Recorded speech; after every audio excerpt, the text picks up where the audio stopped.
All right, so in a half day's work, we got the bottom end together. The cases were vapor honed, so they're all nice and clean.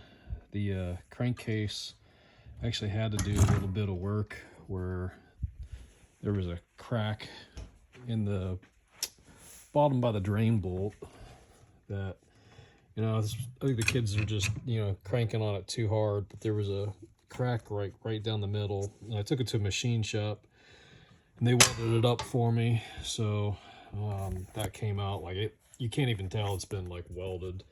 Um, it's pretty sweet. So yeah, everything looks really good.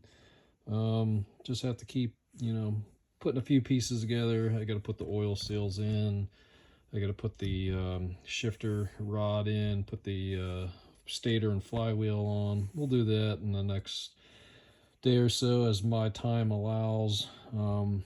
One thing that I had to do is had to send out the cylinder. I sent that to Millennium Technologies in Wisconsin.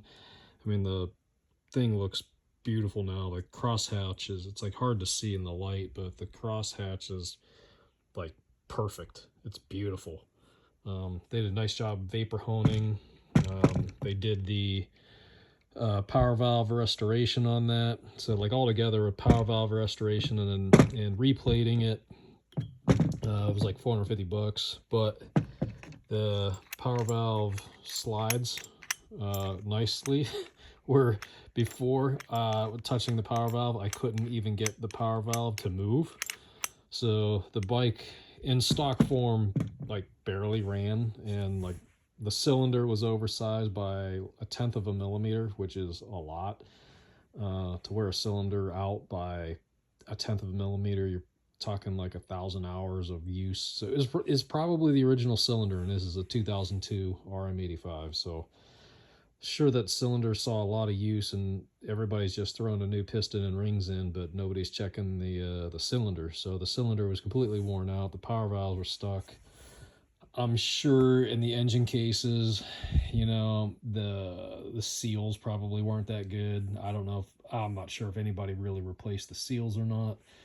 From what I know on two strokes, if your main seals are bad, you'll lose pressure and performance because of the main seals are wearing.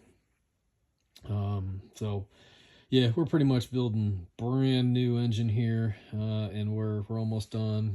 I rebuilt the crank and did a Pro X rod and Pro X piston. So there was the kid had Jackson had a second crank, and I decided, I'll go ahead and rebuild it. Had a friend at the machine shop as well, just make me a plate to slide in between the crank webs, push out the crank pin, and then I was able to reassemble it. And my wife got me some tools for Christmas. So I got a crank stand to go ahead and set up the crank, and then a dial gauge to go ahead and measure it and true it up. So it wasn't too bad. It did take me a little bit to get.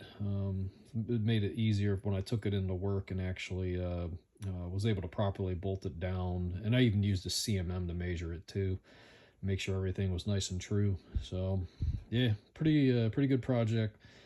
Should have the engine done by next weekend. The carburetor, took it all apart. So I had the carburetor vapor blasted as well. Took it all apart. I mean, it looks brand new now. So cleaned everything up. I cleaned all the jets. I cleaned all of the like little passages. I sprayed it with carb clean and blew it all out. So it is perfectly clean. Should be running. This bike should be running really good. It'll be running like brand new. So time we're all done with it.